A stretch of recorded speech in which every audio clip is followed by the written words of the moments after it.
ကျွန်တော်တို့ချက်စီကို3စီးနဲ့နိုင်ခဲ့တဲ့ရလက်ကကျွန်တော်တို့ကိုအဆင့်3နေရာမှာပို့ပြီးတော့အင်အားရှိလာစေတယ်ဝီကန်ကိုကျွန်တော်ပထမပိုင်းအဖွင့်10မိနစ်မှာတွင်းခဲ့တဲ့ဂူနဲ့နိုင်တဲ့ပွဲကြောင့်ကျွန်တော်တို့ဒုတိယနေရာကိုရောက်သွားတယ်ဘာဘာတော့ဘော်တန်တဲ့ပွဲမှာကျွန်တော်တို့ဝမ်စီနဲ့အနိုင်ရသွားအောင်မိနစ်90အနိုင်ကိုသွင်းပေးလိုက်တဲ့အချိန်မှာတော့ကျွန်တော်တို့ဇယားထိတ်ဆုံးကိုရောက်သွားတော့တယ်။အေဗာတန်၊ဝက်ဟမ်၊ဖူဟန်၊ဘလက်ဘန်နဲ့နယူကာဆယ်တို့ကိုမက်လာ14ရက်နေ့လီဗာပူးနဲ့အိုထရက်ဖို့မှာမကန်ခင်အနိုင်ယူနိုင်ခဲ့တယ်။ကျွန်တော်တို့လီဗာပူးကိုရသည့်အစောပိုင်းတုန်းကအန်ဖီမှာ2-1နဲ့ရှုံးထားခဲ့တယ်။သူတို့ကွင်းမှာဆိုရင်ဘယ်သင်းမဆိုခက်ကစားကြရတာပဲ။ဘာမဆိုဖြစ်သွားနိုင်တယ်။ဒါပေမဲ့ဒီတစ်ချိန်မှာတော့အိုထရက်ဖို့မှာကစားမှာကျွန်တော်တို့ကောင်းကောင်းအစောခံလိုက်ရတယ်။ကျွန်တော်တို့ပွဲကိုကောင်းကောင်းစတင်နိုင်ခဲ့တယ်။ရိုနယ်ဒိုကပီနယ်တီကနေဂိုးသွင်းပေးခဲ့တယ်။ဒါပေမဲ့အဲ့ဒီနောက်မှာတော့အခြေအနေတွေကပြောင်းလဲသွားတယ်။လီဗာပူးကကျွန်တော်တို့ကို၄ဂိုးပြန်သွင်းသွားခဲ့တယ်။ပြီးတာကနေကက်ထိသွားပြီးတော့ကျွန်တော်တို့ဂိုးပြန်ရဖို့တက်တိုက်တိုင်းတောရက်ကကျွန်တော်တို့ကိုပြန်ပြီးတော့ဒုက္ခပေးသွားတယ်။သူတို့ပွဲကိုအချိန်ထိပြီးတော့အဆုံးသတ်လိုက်ကြတယ်။အဲ့ဒီပွဲပြီးမှကျွန်တော်တို့အဝေးလဲကန်းထဲမှာထိုင်လို့ကိုယ့်ရဲ့နာကျင်မှုတွေကိုဖြေပြောင်းနေတဲ့အချိန်မှာနီးပြရာရှော့ရနေတဲ့ပုံပေါ်နေတယ်။ကျွန်တော်တို့အိမ်ခွင်းမှာ4-1နဲ့ရှုံးသွားတာကိုသူမယုံနိုင်ခဲ့ဘူး။အားလုံးတိတ်ဆိတ်လို့နိုင်ဝက်လောက်ဘယ်သူမှမလုပ်ခဲ့ကြဘူး။ဆူဆူရွာပဲ။ Post Mount နဲ့မကစားခင်ည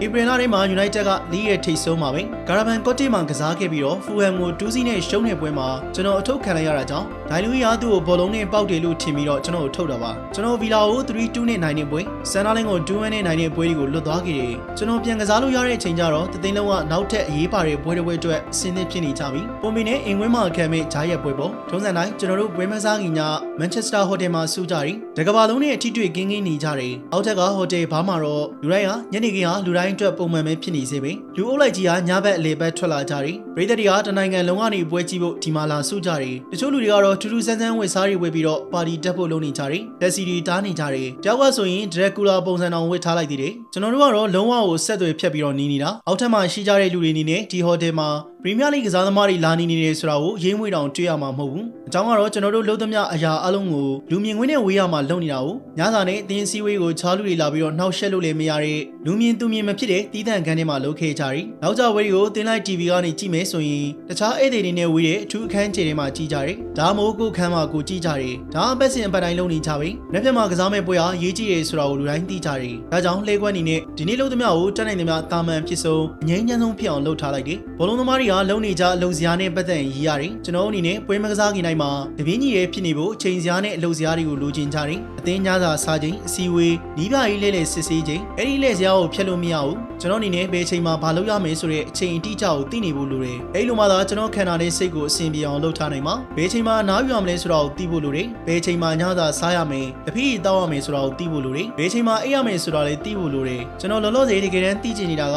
TV မှာပြနေတဲ့လီဗာပူးအာဆင်နယ်ပွဲကိုကြည့်မဲ့လူတွေဘယ်ကိုသွားရမလဲဆိုတာပါ။ကျွန်တော်အောက်ထပ်ကိုဆင်းသွားလိုက်ပြီးတော့ကာယာဆီယာဒီနဲ့မိုက်ကယ်ကာရီတိုအဒွမ်ဘန်နာဆာတို့ဂျူနီအီဗန်တို့အလုံများနေတဲ့နေရာမှာဝိလေကြောင်ဘက်သွားလို့တယ်လူတိုင်းကဒီမှာထိုင်နေကြတယ်သူတို့ရဲ့မျက်လုံးတွေကဖန်သားပြေမှာပွဲရပြနေပြီးတစ်ဖက်ခန်းမှာတော့ဘဘာတယောက်တွေပွဲကြည့်နေတယ်ဂရင်စုံမှာထိုင်ပြီးတော့ပရိသတ်တယောက်လိုကိုကြည့်နေတာနောက်လာမယ့်မိနစ်90အတွင်းမှာဒါဟာတကယ်ကိုထူးခြားတဲ့ပွဲဖြစ်လိမ့်မယ်ဒီဘာဦးအနေနဲ့နိုင်မကိုဖြစ်မှာချန်ပီယံစင်ခေါ်ပွဲမှာကျွန်တော်တို့ကိုဖိအားဆက်ပြီးကျင့်နေသေးတယ်ဆိုရင်သူတို့နိုင်မရမယ်ပွဲအားရေကုန်ရေခမ်းကစားတဲ့ပွဲပဲဂိုးတွေကလည်းတတိုင်းတိုင်းကိုဝင်နေတာအာဆင်နယ်တို့ရဲ့နောက်ဆုံးခေါ်ယူမှုဖြစ်တဲ့ရုရှားတိုက်စစ်မှုအန်ဒရီအာရှာဘင်ကတကယ်ကိုကန်ချက်အပြောက်တွေနဲ့ကန်သွင်းပြီးတော့ဟက်ထရစ်ယူထားတယ်ရလက3-3ဖြစ်နေပြီးတော့ချိန်ကမိနစ်90တောက်ကျိုးနေသူနောက်ထပ်တကူထက်ရသွားပြန်ပြီတခန်းလုံးယူသွားကြတယ်လူတိုင်းကကြောကုံအနှိတ်ခံနေတဲ့အဒရင်ဘန်နာဆာပေါ်ခုန်တက်နေကြတယ်ဘာဘာသူ့ခန်းနေရန်ကိုတုံးထုနေတယ်ဟိုဘက်ခန်းထဲမှာသူကတော့တောင်ရီလုတ်ပြီးတော့အားပေးနေတယ်ကျွန်တော်တို့ကခန်းထဲမှာကလီတီလိုပဲရှောက်ခုန်နေကြတယ်မသိရင်ကျွန်တော်တို့ပဲကိုယ်တိုင်ဝင်ပြီးတော့ဂိုးသွင်းခဲ့တယ်လို့ပဲအောင်မွေးခံနေတဲ့အတွက်လီဗာပူးတို့ကပွဲပြီးကန်ဒီလေးမှာကပ်ပြီးတော့ခြေပေါက်ကိုပြန်သွင်းသွားတာကိုလွတ်သွားတော့မလို့တောင်ဖြစ်သွားသေးတယ်ဘသူကဂယူးဆိုင်မှာလေတေးရလဲသူတို့အတွက်ကောင်းတဲ့ရလက်မှမဟုတ်တာသူတို့ကအိမ်ဝင်းမှာကစားနေရတာလေကျွန်တော်တို့ဖလားရဖို့အတွက်တလန်နီးဆက်သွားပြန်ပြီဒေါသတကြီးနဲ့ဘောလုံးကိုတစ်ချက်ကလေးတောင်မှကန်ဖို့မလိုလိုက်ဘူးနောက်နေ့မနေ့ကျတော့ကျွန်တော်သတင်းစာမှာကြည့်လိုက်တယ်ပရီးမီးယားလိဂ်တန်းစီစရာမှာကျွန်တော်တို့ဟာလီဗာပူးနဲ့82မှတ်စီတူနေပြီးတော့ထိပ်ဆုံးကိုရောက်နေတယ်ဒါပေမဲ့ကျွန်တော်တို့မှာနှစ်ပွဲကန်မှုကြံသေးတယ်ကျွန်တော်တို့အနိုင်ကန်ရမယ့်နှစ်ပွဲပေါ့အာဆင်နယ်နဲ့တည်ကြပြီးတဲ့နောက်မှာလီဗာပူးဟာပရီးမီးယားလိဂ်မှာပြုတ်ကျသွားတယ်ကျွန်တော်တို့ယာဒီကုန်တဲ့အထိရှုံးပွဲမရှိခဲ့ဘူးဒီယာဒီပရီးမီးယားလိဂ်ချန်ပီယံဖြစ်ရတာထူးခဲ့တယ်ဆိုတာတက်ပိုလုံးနဲ့ရပါပြီအကြောင်းကတော့ကျွန်တော်တို့လီဗာပူးနဲ့ဖလားကြီးအတွက်ချင်းတူညီသွားခဲ့ပြီလေဘ လုံးသမိုင်းမှာကျွန်တော်တို့ဟာသူတို့ကိုရှင်းနိုင်သွားခဲ့ပြီးဘယ်ဖလားမဆိုအရယူနိုင်တာကကောင်းပါတယ်ဒါပေမဲ့16ချိန်မြောက်ကတော့တကယ်ကိုထူးရှယ်ပါပဲအဲ့ဒီပြင်ကျွန်တော်တို့ကသူတို့နဲ့အတူတူဖြစ်သွားပြီမဟုတ်လားအဲ့ဒီပြင်ဒီနေ့ရာသီမှာသူတို့ဘာနောက်ကောက်ချနိုင်ခဲ့တာလည်းပါသေးတယ်ဒီချက်တွေကအသင်းမှာရှိတဲ့လူတိုင်းအတွက်တကယ်ကိုထူးကဲနေတာပါဒါပေမဲ့အေဗာတန်ပရိသတ်တယောက်အနေနဲ့ကတော့တေလူမျောပါချီနဲ့ဆရာပါလီဗာပူးပရီးမီးယားလိဖလားရသွားတာကိုကြည့်နေရမှာတကယ်ကိုအိမ်မက်ဆိုးပါဒါပေမဲ့လေနောက်ဆုံးမှာတော့ဒီအကြောင်းကိုအေဗာတန်သားတွေရောမန်ချက်စတာယူနိုက်တက်ပရိသတ်တွေပါကြားရမှာမဟုတ်ပါဘူးအချိန်တော်တော်ကြာကြာအထိကြားရအောင်တော့မှာမဟုတ်တော့ဘူးအနည်းဆုံးတော့ကျွန်တော်ကြားရမှာမဟုတ်ဘူးပေါ့ကျွန်တော်သဘောပေါက်လာတာက